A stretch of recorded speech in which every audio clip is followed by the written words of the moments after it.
religious fundamentalism. So as this very complex concept or construct in sociological language, इसको हम एक construct कहते हैं, religious fundamentalism. So जैसा कि शो कर रहा है कि हम देखेंगे कि किस तरह रिलीजन के अंदर जो फंडामेंटलिज्म का अंसर है, और उसको फिर रिलीजन के कॉन्टेक्स्ट में देखेंगे कि किस तरह Christian fundamentalism based on Christianity, और फिर इस्लामिक फंडामेंटलिज्म की बात होती है based on Islam. Religious fundamentalism is taken to be a collection of infallible beliefs or principles that provide guidance regarding how to obtain salvation. यहां पे तीन चीजें बहुत अहम है. नंबर वन, कि जो रिलीजियस फंडामेंटलिज्म है ये बुनियादी तौर पे कलेक्शन है, मजमुआ है उन तमाम अकायद का, बिलीफ्स का, प्रिंसिपल्स का, और जो प्रैक्टिसेस हैं जो इंसानों को गाइड करती हैं कि किस तरह इंसानों ने साल्वेशन हासिल करनी, किस तरह निजात हासिल करनी है, किस तरह प्योरीफाई अपने आप को करना है, और अल्टीमेटली कामयाब किस तरह होना है. So it believes in the superiority of their religious teaching. तो जब वो उसको साल्वेशन की बात करते हैं तो हर रिलीजन जो है वो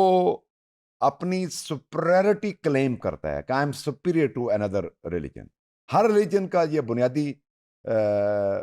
जो जो क्रक्स है या बॉटम लाइन है कि वो सुपीरियरिटी क्लेम करता है. किसमें? अपनी रिलीजियस टीचिंग में, अपनी प्रैक्टिसेस में, अपने बिलीफ सिस्टम में. और वो डिवाइड फिर कर देता है, वो लाइन खींच देता है बिटवीन कि जो उसके मानने वाले होते हैं और जो उसके नहीं मानने वाले होते हैं. दूसरा ये है कि वो लोग जो अडेरेंट्स होते हैं और वो दूसरे लोग जो उसके नॉन अडेरेंट्स होते हैं, उसके अंदर एक लाइन डिवाइड करता है. सो रिसर्चेस सजेस्ट करती हैं कि जो फंडामेंटलिस्ट हैं, जो बुनियाद प्रस्त जिनको कहा जाता है उर्दू में, they tend to believe that they themselves control the outcomes of various events. यानी उनका मकसद ये होता है कि जो भी फंडामेंटलिस्ट हैं वो चाह ये रहे होते हैं, या उनकी टेंडेंसी इस तरफ होती है, उनका यकीन इस तरफ होता है कि कोई भी इवेंट हो जो रिलीजियस इवेंट है, जो भी उसके नतायज भी उन्हीं के मुताबिक निकलने चाहिए जो वो चाह रहे हैं, जो वो इंटेंडेड जो चीजें हैं. जबकि जो नॉन फंडामेंटलिस्ट हैं वो सिंपथेटिक हैं इस व्यू को कि outcomes are influenced by other और बाय चांस. अब जो फंडामेंटलिस्ट हैं उनका तो व्यू पॉइंट ये है, जो नॉन फंडामेंटलिस्ट हैं जो उनका उनका कहना ये है कि जो भी आउटकम किसी एक्शन के आउटकम होते हैं वो जरूरी नहीं कि रिलीजन की बेस के हों, अदर फैक्टर को भी इसमें इन कॉम्बिनेशन लेना चाहिए ताकि आउटकम्स को प्रॉपरली, इफेक्टिवली, कंप्रिहेंसिवली समझा जा सके. So, religious fundamentalism not only increases the subjective feeling and control, but it also fosters self regulation and most specifically self control. ये बड़ा इंपॉर्टेंट यहाँ पे सोशियोलॉजी के लोगों को सब्जेक्टिव और ऑब्जेक्टिव रिसर्च और सब्जेक्टिव और ऑब्जेक्टिव जो फीलिंग्स हैं उनका बेहतर पता है. सिंपल मानो में यूं कह लें कि जो फंडामेंटलिज्म के बिलीवर हैं, जो बिलीव इसके ऊपर कहते हैं, उनकी अपनी जाती पर्सनल फीलिंग्स होती हैं कि वो कंट्रोल करें और उनके मजहबी अकायद के मुताबिक फॉलोअर्स जो हैं वो फॉलो करें एज इट इज, यानी लिटरल फॉलोइंग हो एज इट इज, ग्रांटेडली जो भी कहा जाता है उनके स्क्रिप्चर्स में या उनकी इलामी किताबों में उसके मुताबिक किया जाए ताकि सोशल कंट्रोल जो है वो बेहतर हो सके. सो सेल्फ कंट्रोल जिसकी अभी बात है कि वो सेल्फ कंट्रोल के ऊपर जोर देते हैं, बुनियादी तौर पे ये एक एबिलिटी होती है जो कि किसी के बिहेवियरल पैटर्न को गाइड करती है, उस और गाइडेंस प्रोवाइड करते हैं वो रूल्स और वो स्टैंडर्ड्स और रेगुलेशन जो उनको रिलीजन प्रोवाइड करता है. यानी सेल्फ कंट्रोल जो है ये बुनियादी तौर पे उन तमाम स्टैंडर्ड्स को फॉलो करना जो रिलीजन प्रोवाइड करता है और फिर उनको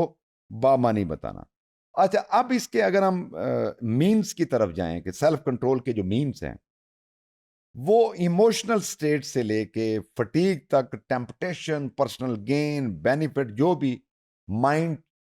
और फिजिकल और मेंटल जो भी एक्शन होते हैं, जो थॉट होते हैं, उनके मुताबिक वो according to the literal interpretation of their scripture उनको फॉलो करना चाहिए. So this is due to the fact that in order to achieve important goals, कि जो मकासद इल्हामी किताब जो भी उनकी फंडामेंटलिज्म के हिसाब से कह रही है, people need to be aware of what they are doing and how that behaviours compare to the standard which they are striving for. In another way we can say that कि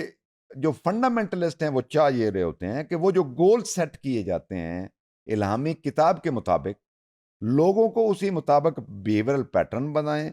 और उनको standard मानते हुए, rules of business मानते हुए उनकी तरफ फिर कोशिश की जाए और उनको फॉलो किया जाए. और जो एरर की कमीशन ऑफ एरर जो है उनके मुताबिक वो बहुत बड़ा डेंजर है, क्योंकि एरर जो है वो फिर बिहेवियर जो पैटर्न है उनको फिर प्रॉब्लम में ले जाएगी, फिर करेक्शन की जरूरत पड़ेगी और फिर जो सेल्फ करेक्टिंग बिहेवियर होगा फिर वो जरूरी होगा फिर साल्वेशन की तरफ. और रियल जो गोल हैं, जो intended goal discussed and given by the religious scripture, फिर उसकी तरफ मूव किया जाए. सो उनका जो बिलीफ सिस्टम है अकॉर्डिंग टू फंडामेंटलिस्ट, वो रेगुलेट करता है या उनकी इंटेंशन ये होती है रेगुलेट करे रिलीजियस थॉट्स को, फीलिंग्स को, इमोशंस को, बल्कि हर छोटे से लेके बड़े से बड़ा एक्ट जो किसी इंसान का है उसको स्टैंडर्ड क्या हो, वो जो स्क्रिप्चर में लिखा है वो स्टैंडर्ड हो. और सेल्फ के मुतल्लक, अपनी ज़ात के मुतल्लक, अपनी इर्द गिर्द के माहौल के मुतल्लक और फिर ग्रुप ऑफ पीपल के मुतल्लक और फिर वर्ल्ड के मुतल्लक जो वर्ल्ड व्यू, जो भी अकायद और जो भी तालीमात मज़हब देता है उनको फिर फॉलो किया जाए और उनके मुताबिक अपने जो थॉट हैं उनको रेगुलेट किया जाए, कंट्रोल किया जाए और गाइड किया जाए. सो ओवरऑल ये एक मेटा बिलीफ है फंडामेंटलिज्म की. जब हम बात करते हैं मेटा का मतलब होता है बियॉन्ड,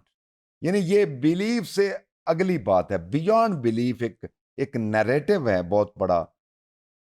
वर्ल्ड व्यू जो हमें देता है absolute foundation for determining what to do in various particular situation and for how to live. यानी जब हम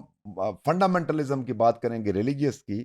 तो ये एक मेटा बिलीफ्स, एक ग्रैंड ब्रॉडर नैरेटिव देता है कि किस तरह इंसान को एक पर्टिकुलर सिचुएशन में किस तरह एक्ट करना है, किस तरह सोचना है और ओवरऑल एक मुआशरे में किस तरह अपनी जिंदगी बसर करनी है.